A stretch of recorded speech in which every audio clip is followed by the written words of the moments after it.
semuanya, welcome back with me Evi dan masih membahas seputar beasiswa LPDP. Kali ini aku akan sharing untuk tips and trik persiapan seleksi wawancara beasiswa LPDP supaya kamu nggak kaget. Apa aja itu? Let's check it out. Oke, sebelumnya aku mau ngucapin selamat nih sama teman-teman yang dinyatakan lolos tes bakat skolastik. Nah, untuk yang belum lolos, tetap semangat ya. Kalian bisa mencoba di kesempatan berikutnya, karena banyak juga UR di LPDP ini yang adalah orang-orang yang sudah mencoba berkali-kali begitu. Tetap semangat ya. Nah, kalian nanti akan mendapatkan pengumuman bahwa kalian lolos tes bakat skolastik, demikian juga mengenai informasi dan tata tertib seleksi substansi atau wawancara beasiswa LPDP ini melalui email kalian. Nah, sebelum aku share tentang tips and trick untuk menghadapi wawancara LPDP, aku mau share dulu ya mengenai informasi dan tata tertib tersebut. Oke, berikut adalah informasi penting yang perlu diperhatikan. Pertama, jadwal wawancara dapat dilihat pada akun pendaftaran masing-masing. Peserta tidak diperkenankan untuk meminta perpindahan jadwal. Oke, ini sudah jelas ya dan tidak dapat diganggu-gugat. Artinya kalian kalau bekerja, kalian segera izin ke atasan untuk mengosongkan waktu tersebut. Kemudian yang kedua, tautan atau link Zoom dapat diakses oleh peserta paling lambat 2 jam sebelum jadwal wawancara melalui aplikasi pendaftaran. Jadi misalnya kayak aku waktu itu ujiannya hari Senin jam 11 siang. Dan di jam 9 itu link Zoom-nya itu sudah dapat dipergunakan begitu ya, kita sudah bisa mempersiapkan diri. Kemudian yang ketiga, peserta mempersiapkan perangkat wawancara, laptop atau PC dengan webcam yang berfungsi dengan baik, jaringan internet yang stabil. Mungkin kalian perlu juga menyiapkan cadangan ya, misalkan kalian pakai WiFi, tapi takut WiFi-nya gangguan, kalian misalkan siapkan dari handphone begitu untuk cadangan internetnya. Kemudian yang ketiga, disarankan menggunakan earphone atau headset yang berfungsi dengan baik. Dan yang keempat, aplikasi Zoom Meeting versi terbaru. Nah, hal-hal ini harus kalian persiapkan ya. Kemudian peserta dapat bergabung pada Zoom Meeting 2 jam sebelum wawancara, sehingga jadwal peserta bisa lebih cepat dari yang dijadwalkan. Seperti yang tadi aku bilang, aku dapat jadwal jam 11. Jadi aku harus prepare dari jam 9. Bisa saja di antara jam 9 sampai jam 11 itu, aku udah mulai wawancaranya seperti itu. Karena untuk setiap orang ini kurang lebih kan 1 jam. Bisa jadi kurang, bisa jadi lebih. Atau bisa juga sebelum kita itu ada yang di-skip wawancaranya. Jadi kita harus siap-siap 2 jam sebelumnya. Kemudian yang keenam, setelah selesai melakukan wawancara, peserta dipersilakan meninggalkan ruangan Zoom meeting dan wajib mengisi survei yang terdapat pada aplikasi. Oke, itu tentang informasi. Sekarang ke tata tertib ya. Pertama, peserta berada di ruangan yang tidak terganggu oleh aktivitas lain.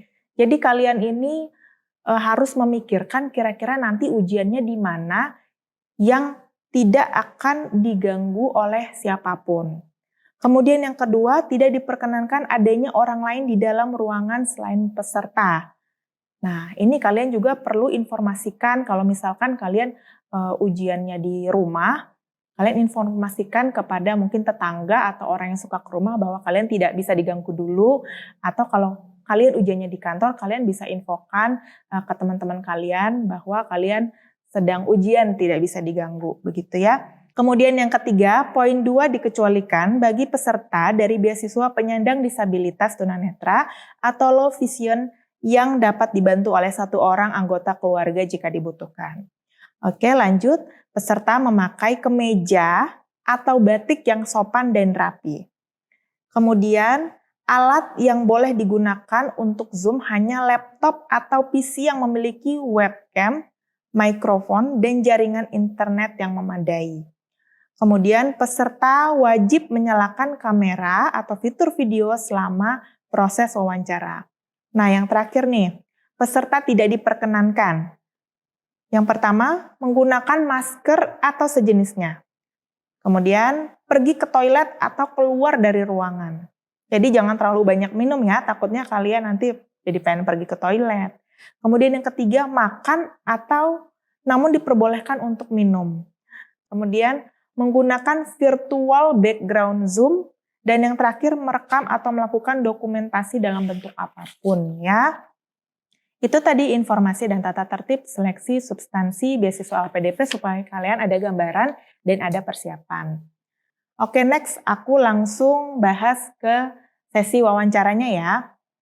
Yang pertama, siapa aja sih yang mau wawancarai aku waktu itu? Yang jelas ada 3 orang, tapi mereka tidak memperkenalkan diri, tidak memberitahu mereka dari mana. Tapi kalau dari pertanyaan yang ditanyakan, saya dapat mengambil kesimpulan itu ada 3 orang. Yang pertama itu dari akademisi, yang kedua dari pihak LPDP-nya, dan yang ketiga dari psikolog. Begitu. Nah, apa aja yang perlu kita persiapkan? Yang pertama, baca kembali CV dan esai kita. Nah, CV dan esai kita ini kan sudah kita tulis berbulan-bulan lalu ya waktu melakukan pendaftaran. Bisa saja kita lupa. Jadi kita harus membaca kembali. Karena nanti yang akan ditanyakan itu banyak dari situ. Karena interviewer ini sebenarnya hanya ingin mengkonfirmasi apa yang sudah kita tulis di CV dan esai kita. Oke, tapi mereka akan bertanya lebih dalam. Jadi kita juga harus benar-benar memahami apa yang kita tulis. Misalnya begini, di CV itu kan ada pertanyaan, apakah kelebihanmu? Lalu kalian jawab, kalian orangnya tidak mudah putus asa atau pantang menyerah, begitu. Nah, kalian akan ditanya tuh, apa buktinya kalian itu tidak pantang menyerah? Coba ceritakan. Nah, kalian harus bisa menjelaskan, misalnya, saya tidak pantang menyerah itu dibuktikan ketika saya mengikuti tes CPNS sebanyak 5 kali, saya tidak putus asa hingga akhirnya sekarang saya menjadi PNS, begitu. Ya, jadi kalian harus bisa menjelaskan. Dan harus sama ya, apa yang kalian jawab saat wawancara dengan yang waktu itu kalian tulis harus sama. Karena ketika berbeda, kalian pasti akan dianggap tidak konsisten. Oke, selain itu banyak lagi ya yang ditanyakan dari CV dan esai tersebut, yaitu pertama latar belakang keluarga. Kalian akan ditanyakan keluarga kalian itu orang tua bekerja sebagai apa, terus kakak adik ada berapa, dan sebagainya. Untuk kalian sudah menikah akan ditanyakan mengenai pasangan kalian, ini kerjanya apa, kemudian adakah putra-putrinya, umurnya berapa, seperti itu ya. Kemudian latar belakang pendidikan. Nah, pendidikan kalian terakhir itu apa? Tugas akhir kalian atau skripsi kalian dulu judulnya apa? Kemudian waktu kalian itu kuliah, apa kontribusi yang sudah dilakukan? Nah, itu nanti juga bisa akan ditanyakan. Kemudian latar belakang pekerjaan. Nah, kalian akan ditanya nih sekarang ini bekerja sebagai apa? Kemudian apakah dari pekerjaan kita ini kita sudah memiliki peran atau kontribusi nyata untuk negara, begitu. Dan untuk kalian PNS, TNI, dan Polri, kalian akan ditanya mungkin lebih dalam tentang instansi kalian dan apakah peran kalian bagi instansi kalian tersebut. Dan juga kalian bisa jadi akan ditanyakan mengenai isu-isu sosial yang berhubungan dengan pekerjaan kalian saat ini. Jadi pastikan kalian memahami isu sosial apa sih yang sedang ada nih yang berkaitan dengan pekerjaan kalian. Kalian harus tahu ya tentang data-data yang umumnya atau informasi umum tentang hal tersebut. Oke, itu tadi mengenai CV dan esai. Yang kedua adalah tulislah kemungkinan jawaban dalam bahasa Inggris. Loh, emang kita akan ditanya dalam bahasa Inggris? Bisa jadi ya teman-teman, walaupun kita mendaftar ke universitas dalam negeri, bisa jadi kita akan ditanyakan dalam bahasa Inggris. Kalau waktu aku sih, aku hanya diminta untuk memperkenalkan diri dalam bahasa Inggris. Tapi untuk pertanyaan dilontarkan dengan bahasa Indonesia. Tapi ada juga yang memang ditanyakan ini full dalam bahasa Inggris. Jadi kita nggak akan tahu interviewer kita ini maunya seperti apa. Jadi kalian silahkan tulis kemungkinan-kemungkinan pertanyaan di sebuah buku ya. Kemudian kemungkinan jawabannya apa. Dan kalian translate lah ke dalam bahasa Inggris. Kemudian kalian baca, kalian pahami, kalian hafalkan inti-intinya, poin-poinnya. supaya nanti ketika ditanyakan dalam bahasa Inggris, kalian nggak ngeblank begitu ya. Kalian bisa nyicil misalnya satu hari 5 pertanyaan begitu ya. Kemudian kalian bisa minta tolong ke teman kalian untuk menjadi interviewernya. Lalu kalian menjadi orang yang diwawancarainya. Kalian bisa tanya ke teman kalian, apa sih kurangnya? Apakah kurang meyakinkan? Apakah cara jawabnya kurang lengkap? Dan sebagainya. Atau bisa juga kalian buat link Zoom. Jadi seolah-olah kalian sudah melakukan seleksi wawancara nih. Nanti bisa minta tolong teman kalian untuk menjadi interviewernya begitu. Dan kalian di situ bisa latihan menjawab. Begitu ya teman-teman kira-kira. Oke, next yang ketiga, jawablah dengan diplomatis atau gunakan data. Misalkan kalian akan ditanya, mengapa Anda memilih Universitas X? Lalu kalian menjawab, karena Universitas X itu dekat dengan rumah saya, atau karena Universitas X itu merupakan universitas impian saya dulu dari zaman SMA. Nggak salah sih, tapi pertanyaannya mungkin kurang pas untuk kita jawab seperti itu dalam seleksi wawancara LPDP.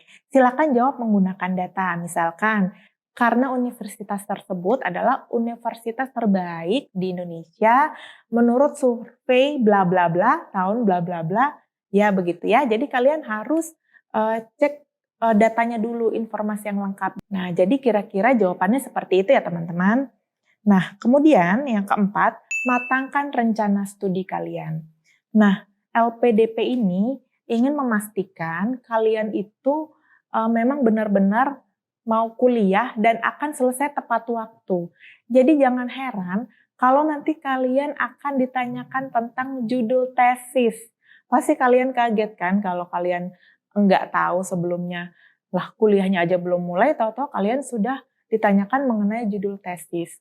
Sebenarnya interviewer ini hanya ingin mengetahui seberapa jauh nih teman-teman sudah melakukan persiapan, seberapa visionerkah teman-teman semua, seberapa semangatkah teman-teman untuk berkuliah. Jadi kalian silahkan googling tentang jurusan yang kalian pilih begitu ya.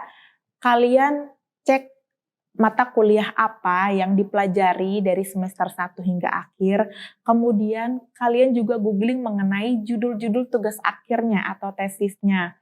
Setelah kalian googling, kaitkanlah judul tesis yang relate dengan kalian. Dan buat kalian yang PNS, TNI, dan Polri, kalian bisa nanti relatekan judul tesis yang berhubungan dengan tupoksi kalian begitu, berhubungan dengan pekerjaan kalian sehari-hari. Nah, kalian sudah mikirin tuh dari sekarang, kira-kira apa ya judul tesis saya? Dan pastikan ini nggak muluk-muluk. Kalian memang benar-benar tahu ini bagaimana cara mengerjakannya dan kalian bisa memastikan akan bisa kalian selesaikan. Karena interviewer tidak hanya berhenti di pertanyaan nanti judul tesis kalian apa, tapi mereka akan bertanya, nanti itu tujuan tesisnya itu buat apa? Kemudian nanti respondennya siapa? Kemudian untuk pengumpulan data dengan apa? Kemudian kendala yang akan terjadi itu seperti apa? Makanya kalian akan ditanya sangat dalam. Jadi mulai dari sekarang pikirkan dengan detail nanti bagaimana tugas akhir kalian. Meskipun nanti pada kenyataannya judul bisa berubah, itu tidak masalah. Yang penting kalian ini bisa menjawab ketika ditanya mengenai tugas akhir kalian. Seperti itu ya. Dan kalian di sini harus menjawab dengan meyakinkan ya. Jadi silakan nanti teman-teman cek lagi mata kuliahnya apa, berapa SKS, kira-kira kalian mau mengambil mata kuliah apa saja. Itu kalian harus sudah mempersiapkan loh dari sekarang, seperti itu. Nah, yang penting kalian menjawabnya ini dengan yakin dan juga jelas begitu ya. Kalau misalnya ternyata interviewer memberikan kritik, kalian terima saja dengan baik begitu ya. Kalian ucapkan terima kasih atas kritik dan masukannya. Itu tidak apa-apa teman-teman, dibanding teman-teman gak bisa jawab sama sekali pertanyaan yang dilontarkan. Jadi tidak masalah kalau memang teman-teman mendapatkan kritikan ya. Kemudian yang kelima, khusus untuk kalian yang sudah berkeluarga, mungkin banyak sekali yang sudah berkeluarga ya. Nah, teman-teman itu nanti akan ditanyakan mengenai bagaimana kalian bisa membagi waktu antara keluarga dan juga pendidikan, terutama yang perempuan, yang ibu-ibu. Nah, kalian harus mempersiapkan jawabannya, di mana kalian bisa menginformasikan kepada interviewer bahwa kalian itu tetap memprioritaskan studi kalian, ya. Kemudian, kalian nanti informasikan bagaimana kalian bisa mengelola waktu, pikiran, tenaga untuk studi dan juga untuk keluarga kalian. Yang keenam adalah sikap tubuh. Nah, sikap tubuh ini penting banget ya, teman-teman, karena akan mempengaruhi penilaian dari interviewer.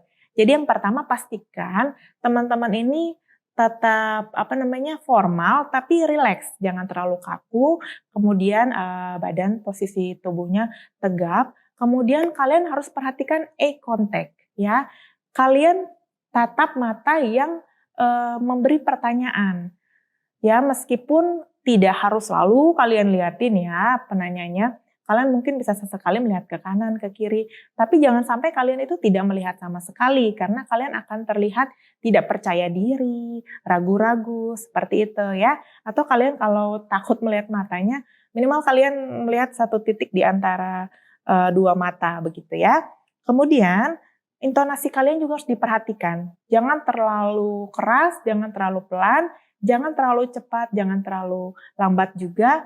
Pokoknya enak didengar seperti itu. Oke, yang terakhir persiapkan untuk kalimat pembuka dan penutup.